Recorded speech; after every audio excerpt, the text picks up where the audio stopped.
Sidang pra-peradilan nomor 10 PIDPRA 2024 PN Bandung dibuka dan nyatakan terbuka untuk umum. Baik ya, pemohon hadir, termohon juga hadir kuasanya. Hari ini acaranya adalah putusan sudah jadi dan lengkap. Totalnya ada 115 halaman ya. Terkait dengan permohonan, jawaban, keterangan saksi, bukti surat, keterangan ahli, saya tawarkan untuk tidak dibacakan. Yang dibacakan adalah yang lengkap adalah pertimbangannya. Saya tawarkan kepada pemohon, apakah setuju? Setuju ya. Kepada termohon, setuju ya. Baik ya, kita mulai. Bismillahirrahmanirrahim. Putusan nomor 10 PIDPRA 2024 PN Bandung. Demi keadilan berdasarkan ketuhanan yang Maha Esa, Pengadilan Negeri Kelas 1A Khusus Bandung yang mengadili perkara pra-peradilan dalam tingkat pertama telah menjatuhkan putusan sebagai berikut dalam perkara antara Peggy Setiawan, lahir di Cirebon, umur 27 tahun, agama Islam, beralamat di Dusun 1, Blok Simaja, RT 04 RW 002, Desa Kepongpongan, Kecamatan Talun, Kabupaten Cirebon. Dalam hal ini diwakili oleh para kuasanya yaitu 1. Sugianti Iriani SH, 2. Adnan Miftahul Hayat SH, 3. Muhammad Imanullah SH MKN, 4. Melani SH MH, 5. Dr. Umi Maskana SH MHum, 6. MN Insang Nasruddin SH, 7. KM Ibnu Sina Jainuddin SHMH, 8. Aprian Setiawan SHMH, 9. Rio Damas Putra SH, 10. Asep Muhyiddin SHMH, 11. Mukhtar Effendi SHMH, 12. Imelda Damesari SH CPL, 13. Rahim Shah Putra SH, 14. Gideon Manurung SH, 15. Oji Tantowi SH, 16. Sunan Bendung SH, 17. Ada Ati Suryati SH, 18. Marwan Iswandi SHMH, 19. Nicholas Johan Kili SHMH, 20. Nicholas Rapel Kili SH, 21. Agus Firman Panjaitan SH, dan 22. Jidin Siagian SHMH. Kesemuanya adalah advokat dan konsultan hukum yang tergabung pada kantor Law Office Sugianti Iriani SH dan rekan yang berkedudukan di Jalan Salam 12B, Blok Kapling, Kelurahan atau Desa Kepongpongan, Kecamatan Talun, Kabupaten Cirebon, Jawa Barat, berdasarkan surat kuasa khusus tertanggal 8 Juni 2024, selanjutnya disebut sebagai pemohon. Melawan Kepolisian Negara Republik Indonesia, CQ Kepala Kepolisian Daerah Jawa Barat, CQ Direktur Reserse Kriminal Umum Polda Jawa Barat, yang berkedudukan di Jalan Soekarno-Hatta nomor 748 Cimencrang, Kecamatan Gede Bage, Kota Bandung, Jawa Barat. Dalam hal ini diwakili oleh para kuasanya yaitu Kombes Polisi Nur Hadi Handayani SHMSI, AKBP Susi Bina Kurniati SHMH, AKBP Reni Martaliana SHMM, 4. Pembina tingkat 1 Dr. Anang Usman SHMSI, AKBP Rudi Trihandoyo SEMH, Kompol Deni Muktamar SOS SH, AKP Muhammad Maryadi SH, AKP Aprijal Wahyudi Ahmad SIKMM, Penata tingkat 1 Ajat Sudrajat SH, AKP Anggi Eko Prasetyo STK SIK, Ibda Sumardi SHMH, Ibda Nopan Sarip Hidayat SH, Aibtu Heri Wibowo SH, Aibtu Roni Effendi Sembiring SH, dan Bribka Anwar Hadi SH. Kesemuanya dari bidang hukum Polda Jawa Barat dan penyidik Direktorat Reserse Kriminal Umum Polda Jabar yang beralamat di Jalan Soekarno-Hatta nomor 748 Bandung, serta penyidik Satreskrim Polres Cirebon Kota yang beralamat di Jalan Veteran nomor 5 Kota Cirebon berdasarkan surat kuasa khusus bermaterai tertanggal 21 Juni 2024 dan surat perintah Kapolda Jawa Barat nomor Sprint 1653/6 Romawi HUK garing 2024 tertanggal 21 Juni 2024 selanjutnya disebut sebagai termohon. Pengadilan Negeri tersebut setelah membaca penetapan Ketua Pengadilan Negeri Bandung nomor 10 Pitpra 2024 PN Bandung tertanggal 11 Juni 2024 tentang penunjukan hakim untuk mengadili perkara ini. Setelah membaca penetapan hakim tentang hari sidang, setelah membaca berkas perkara dan surat-surat yang berhubungan dengan perkara ini, setelah memeriksa bukti surat dan mendengarkan keterangan para saksi yang diajukan di persidangan. Tentang duduk perkara, menimbang bahwa pemohon melalui surat permohonannya tertanggal 11 Juni 2024 yang telah didaftarkan di Kepanitraan PN Bandung di bawah register perkara nomor 10 Pitpra 2024 PN Bandung telah mengajukan permohonan pra peradilan dengan alasan sebagai berikut. Permohonan dianggap dibacakan. Menimbang bahwa pada hari Senin tanggal 1 Juli 2024 sebagaimana persidangan yang telah ditetapkan untuk pemohon hadir para kuasanya, begitu juga untuk termohon hadir para kuasanya di persidangan. Menimbang bahwa terhadap permohonan pra peradilan yang diajukan oleh pemohon tersebut, termohon telah mengajukan jawabannya tertanggal 2 Juli 2024 sebagai berikut, dianggap dibacakan.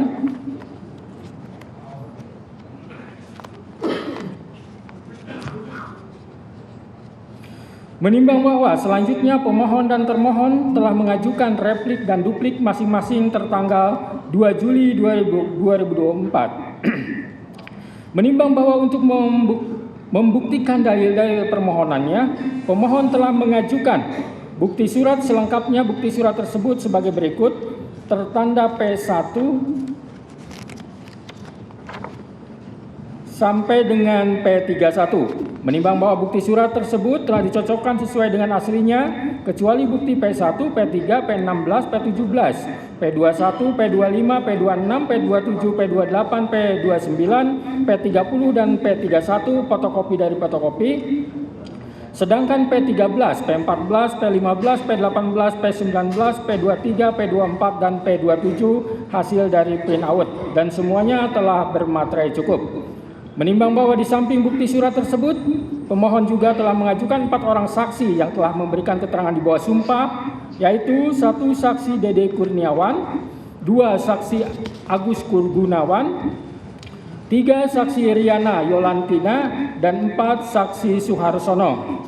Menimbang bahwa pemohon juga telah mengajukan 1 orang ahli yang telah memberikan pendapatnya di bawah sumpah atau janji, yaitu ahli Profesor Dr. Suhandi Cahaya SH MH MBA yang telah memberikan pendapat yang pada pokoknya sebagai berikut, juga dianggap dibacakan.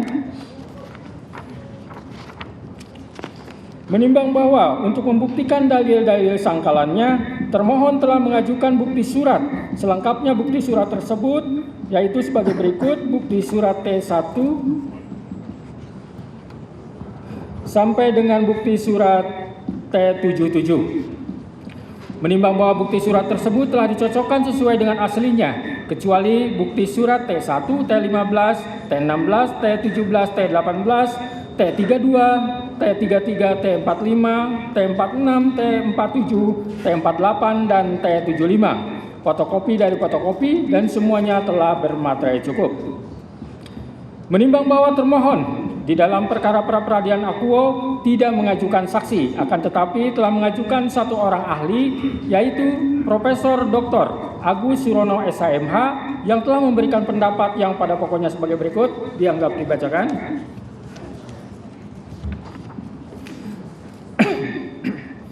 Menimbang bahwa baik pemohon maupun termohon telah mengajukan kesimpulan tertulis masing-masing tertanggal 5 Juli 2024. Menimbang bahwa selanjutnya para pihak menyatakan tidak akan mengajukan sesuatu apapun lagi ke persidangan dan mohon putusan. Menimbang bahwa untuk menyingkat uraian putusan ini, maka segala sesuatu yang tercatat di dalam berita acara persidangan dianggap telah termuat selengkapnya dan menjadi bagian yang tak terpisahkan dari putusan ini.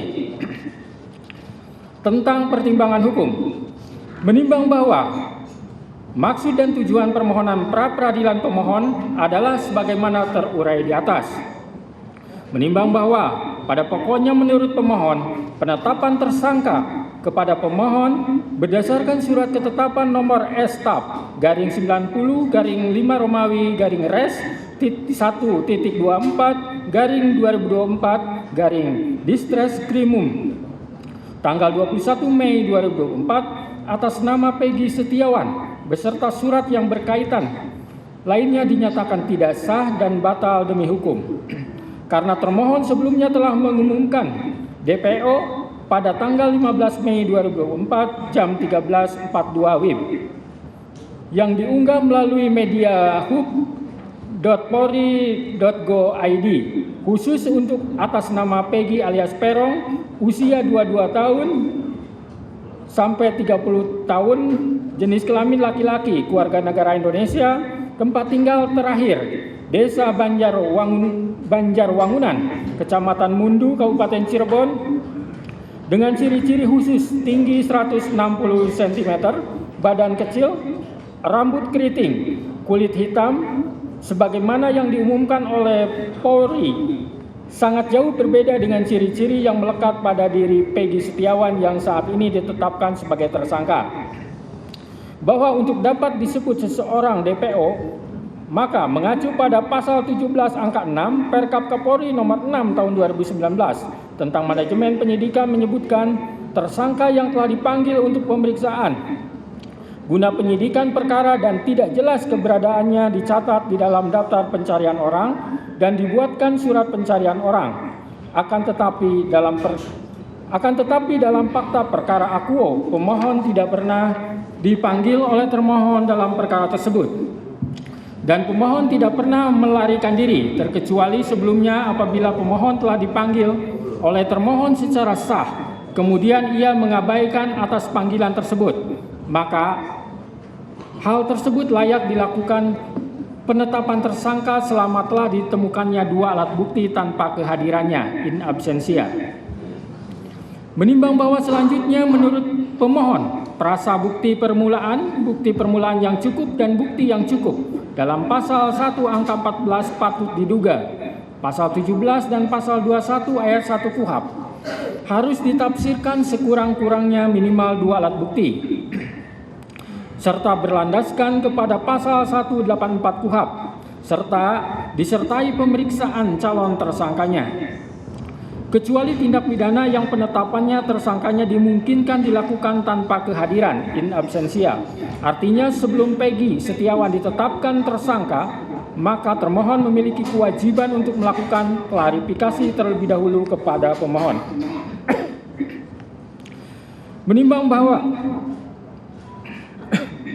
Menimbang bahwa dalil-dalil yang dikemukakan oleh pemohon dalam permohonan tersebut telah dibantah oleh termohon dengan surat jawaban tertanggal 2 Juli 2024 sebagaimana terurai di atas. Menimbang bahwa untuk membuktikan permohonannya, pemohon telah mengajukan bukti surat yang ditandai dengan bukti P1 sampai dengan P31 dan mengajukan 1 orang ahli serta 4 orang saksi. Sedangkan untuk membuktikan bantahannya, termohon telah mengajukan bukti surat berupa T1 sampai dengan T77 serta mengajukan 1 orang ahli. Menimbang bahwa terhadap bukti-bukti yang diajukan baik oleh pemohon maupun oleh termohon, hakim pra-peradilan hanya akan mempertimbangkan alat bukti yang ada relevansinya dengan persoalan dalam perkara pra-peradilan ini. Sedangkan yang dianggap tidak relevan dengan perkara akuo dengan sendirinya akan dikesampingkan. Menimbang bahwa hakim pra-peradilan tidak mengadili apakah seseorang itu bersalah atau tidak bersalah, serta tidak juga mengadili apakah seseorang itu pelaku atau bukan pelaku, karena sesuai dengan peraturan Mahkamah Agung RI nomor 4 tahun 2016 dalam bab 2 pasal 2 ayat 2 menentukan bahwa pemeriksaan pra-peradilan terhadap pemohon tentang tidak sahnya penetapan tersangka hanya menilai aspek formil, yaitu apakah ada paling sedikit 2 alat bukti yang sah dan tidak memasuki materi perkara. Menimbang bahwa sebelum hakim mempertimbangkan lebih lanjut apakah permohonan pra-peradilan yang diajukan oleh pemohon beralasan atau tidak, maka terlebih dahulu akan dipertimbangkan tentang berwenang tidaknya hakim pra-peradilan untuk mengadili tentang sah tidaknya penetapan tersangka berdasarkan surat ketetapan nomor Estap 90/5 Romawi Res 124/2024 Distreskrimum tanggal 21 Mei 2024 atas nama Peggy Setiawan.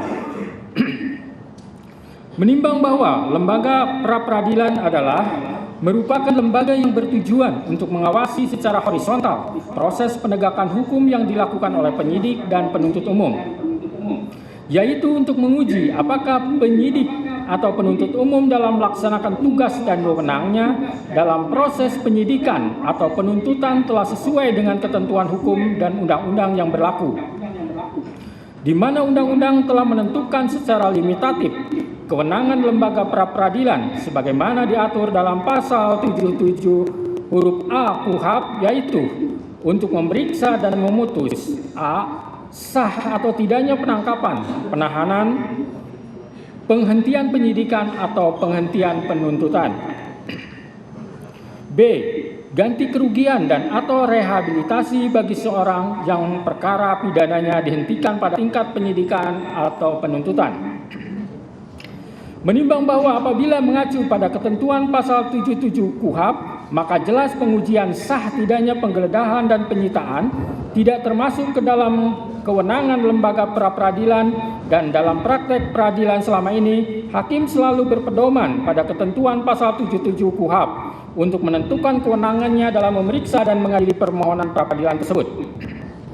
Menimbang bahwa akan tetapi setelah adanya putusan Mahkamah Konstitusi nomor 21/PUU 12 Romawi /2024 yang di dalam amar putusannya menyatakan pasal 77 huruf A Undang-Undang nomor 8 tahun 1981 tentang KUHP tidak mempunyai kekuatan hukum mengikat sepanjang tidak dimaknai termasuk penetapan tersangka, penggeledahan dan penyitaan, yang berarti secara konstitusional telah diakui bahwa penetapan tersangka, penggeledahan dan penyitaan juga termasuk sebagai salah satu kewenangan lembaga pra-peradilan, di mana oleh karena putusan Mahkamah Konstitusi bersifat final dan binding sehingga mengikat bagi siapapun juga, dan semenjak adanya putusan Mahkamah Konstitusi tersebut telah terdapat beberapa putusan pra-peradilan yang mengakui bahwa penetapan tersangka, penggeledahan dan penyitaan termasuk objek lembaga pra-peradilan.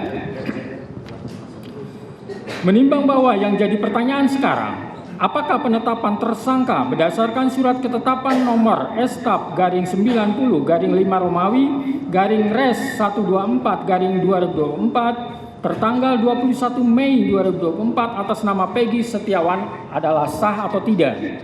Menimbang bahwa sebelum hakim menjawab pertanyaan tersebut, terlebih dahulu hakim akan mempertimbangkan tentang keabsahan dari penetapan daftar pencarian orang DPO nomor 88/9 Romawi /2016 Ditreskrimum atas nama Peggy alias Perong yang ditandatangani di Bandung 15 September 2016 oleh R. Iman Rahari Janto Esa, Direktur Reserse Kriminal Umum Polda Jabar, dan berita acara pencarian orang yang ditandatangani oleh penyidik Direktorat Reserse Kriminal Umum Polda Jabar tanggal 15 September 2016, pide bukti P1 dan bukti T32. Sebagaimana telah diunggah juga oleh termohon pada tanggal 15 Mei 2024 melalui media hub.polri.go.id sebagai fakta notoir. Menimbang bahwa dalam permohonannya pemohon telah mendalilkan bahwa pemohon tidak pernah dipanggil oleh termohon dalam perkara tersebut dan pemohon tidak pernah melarikan diri. Menimbang bahwa atas dalil permohon tersebut, termohon dalam jawabannya halaman 32 sampai 33 pada pokoknya mendalilkan termohon sebelum menetapkan pemohon sebagai tersangka dan menerbitkan pemohon sebagai daftar pencarian orang DPO berdasarkan surat nomor DPO /88/9 Romawi /2016 Distret Krimum tanggal 15 September 2016, termohon telah melakukan serangkaian penyelidikan dan penyidikan terlebih dahulu dan telah mendatangi alamat rumah ibu kandung pemohon yang beralamat di Dusun 1 Blok Simaja, RT 002 RW 002, Desa Kepongpongan, Kecamatan Talun, Kabupaten Cirebon, Jawa Barat, pada tanggal 2 September 2016. Namun pada saat itu, ibu kandung pemohon yang bernama Sudari Kartini mengatakan kepada penyidik bahwa saudara Peggy Setiawan tidak ada di rumah dan sedang berada di Bandung. Tidak menyebutkan di mana alamat di Bandung tersebut. Atas dasar keterangan dari ibu kandung, saudara Peggy alias Peron tersebut, kemudian penyidik telah melakukan pencarian terhadap saudara Peggy alias Peron yang dibuktikan dengan berita acara pencarian tersangka atas nama Peggy alias Peron pada tanggal 15 September 2016. Sehingga dengan demikian sangatlah tidak beralasan apabila pemohon masih mempermasalahkan tentang pemanggilan terhadap tersangka Peggy Setiawan alias Peron. Adapun dalam kasus-kasus tertentu berdasarkan pertimbangan penyidik, seorang tersangka tidak mesti harus dilakukan pemanggilan terlebih dahulu. Menimbang bahwa terkait sah atau tidaknya penetapan DPO atas nama pemohon karena terjadi dalam rentang waktu antara tahun 2016 sampai dengan tahun 2024, maka hakim akan merujuk pada bukti P16 dan bukti P17 berupa Peraturan Kepala Kepolisian Negara Republik Indonesia Nomor 14 Tahun 2012 tentang Manajemen Penyidikan Tindak Pidana dan Peraturan Kepala Kepolisian Negara Republik Indonesia Nomor 6 Tahun 2019 tentang Penyidikan Tindak Pidana. Menimbang bahwa berdasarkan pasal 31 ayat 1 Peraturan Kepala Kepolisian Negara Republik Indonesia Nomor 14 Tahun 2012 tentang Manajemen Penyidikan Tindak Pidana menegaskan bahwa tersangka yang telah dipanggil untuk pemeriksaan dalam rangka penyidikan perkara sampai lebih dari 3 kali dan ternyata tidak jelas keberadaannya dapat dicatat di dalam daftar pencarian orang DPO dan dibuatkan surat pencarian orang. Menimbang bahwa selanjutnya berdasarkan Peraturan Kepala Kepolisian Negara Republik Indonesia Nomor 6 Tahun 2019 tentang Penyidikan Tindak Pidana, pasal 17 menegaskan bahwa tersangka yang telah dipanggil untuk pemeriksaan guna penyidikan perkara dan tidak jelas keberadaannya dicatat di dalam daftar pencarian orang DPO dan dibuatkan surat pencarian orang. Menimbang bahwa setelah hakim mencermati semua bukti dari termohon, tidak ada satupun bukti adanya surat panggilan yang dilayangkan oleh termohon kepada pemohon, sehingga pemohon tidak mengetahui dirinya masuk ke dalam daftar pencarian orang DPO.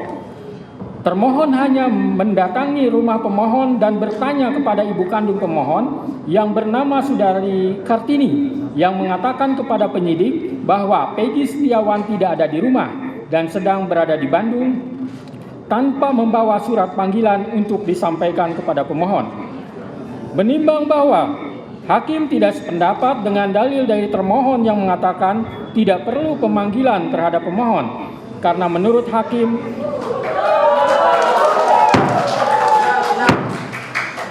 jangan ditanggapi dulu ya sebelum selesai baca putusan. Saya lanjutkan.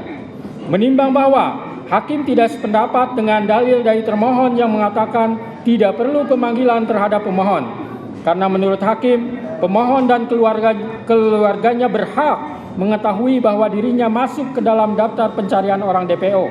Guna pembelaan diri, terlebih lagi kewajiban harus adanya pemanggilan tersebut secara nyata dan tegas telah diatur dalam Peraturan Kepala Kepolisian Negara Republik Indonesia Nomor 14 Tahun 2012 tentang Manajemen Penyidikan Tindak Pidana dan Peraturan Kepala Kepolisian Negara Republik Indonesia Nomor 6 Tahun 2019 tentang Penyidikan Tindak Pidana. Sehingga dengan demikian, menurut hakim penetapan DPO atas nama pemohon yang terjadi dalam rentang waktu antara tahun 2016 sampai tahun 2024 tidak sah menurut hukum. Hadirin ya tenang. Tahan dulu.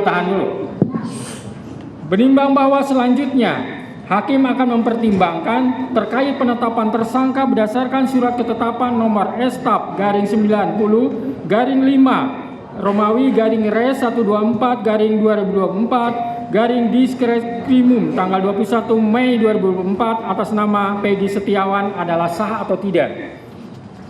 Menimbang bahwa pemohon mendalilkan menurut pemohon, rasa bukti permulaan yang cukup dan bukti yang cukup dalam pasal 1 angka 14 patut diduga. Pasal 17 dan pasal 21 ayat 1 KUHP harus ditafsirkan sekurang-kurangnya minimal 2 alat bukti serta berlandaskan kepada pasal 184 KUHP disertai pemeriksaan calon tersangkanya. Kecuali tindak pidana yang penetapan tersangkanya dimungkinkan dilakukan tanpa kehadiran in absentia.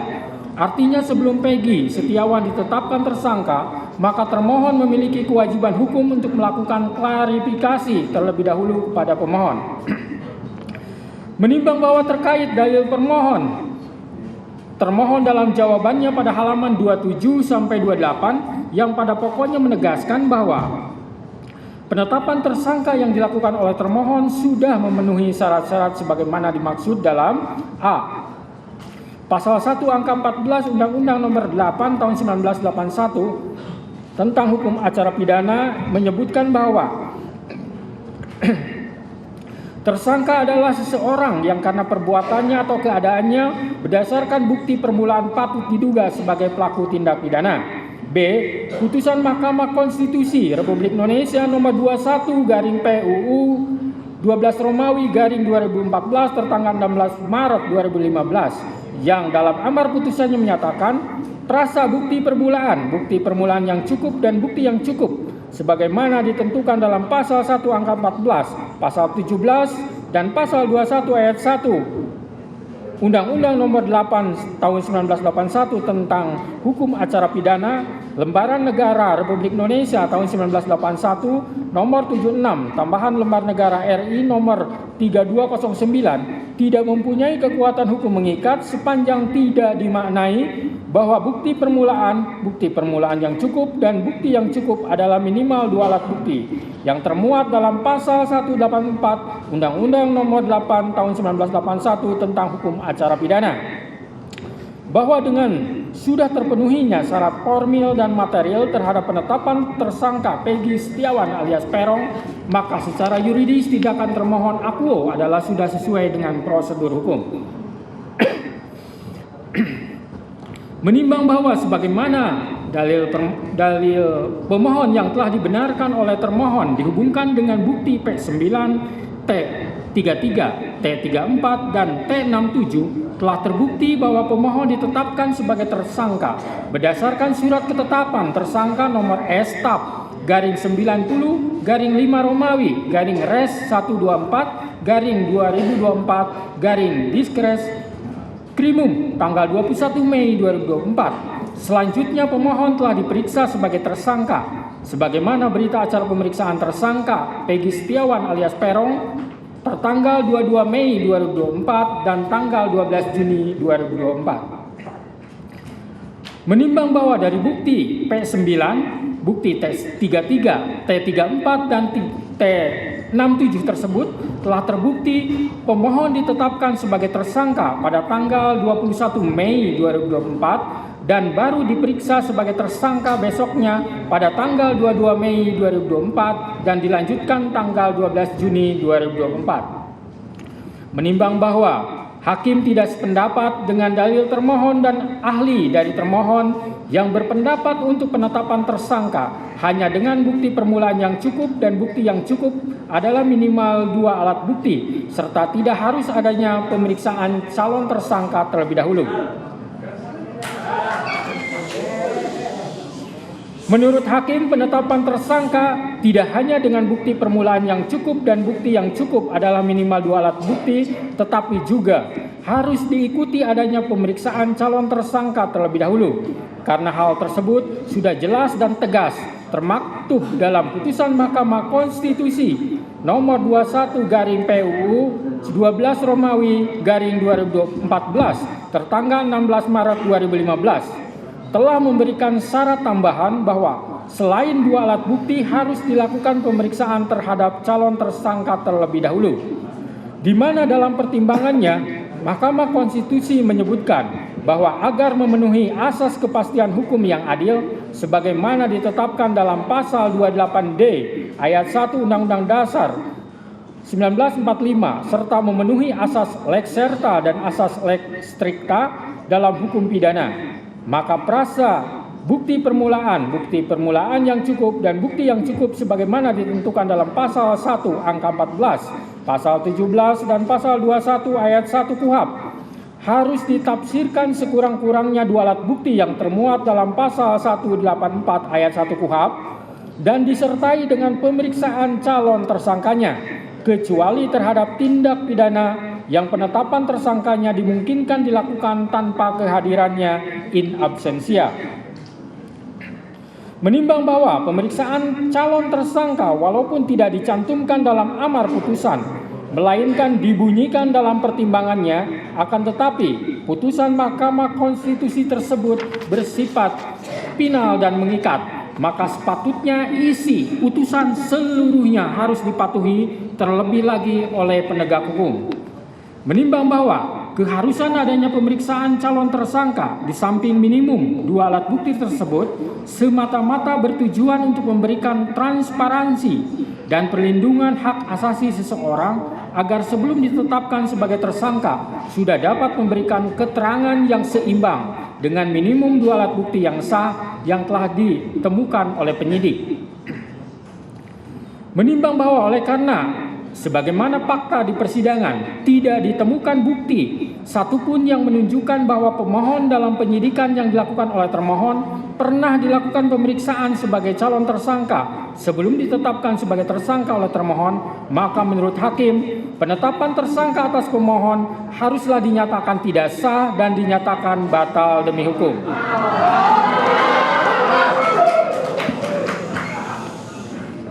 Menimbang bahwa berdasarkan pertimbangan di atas, maka alasan-alasan permohonan pra-peradilan yang diajukan oleh pemohon haruslah dinyatakan beralasan menurut hukum dan patut dikabulkan. Menimbang bahwa oleh karena penetapan pemohon sebagai tersangka didasarkan pada penyidikan yang tidak sah, maka seluruh tindakan termohon terhadap pemohon menjadi tidak sah. Dengan demikian,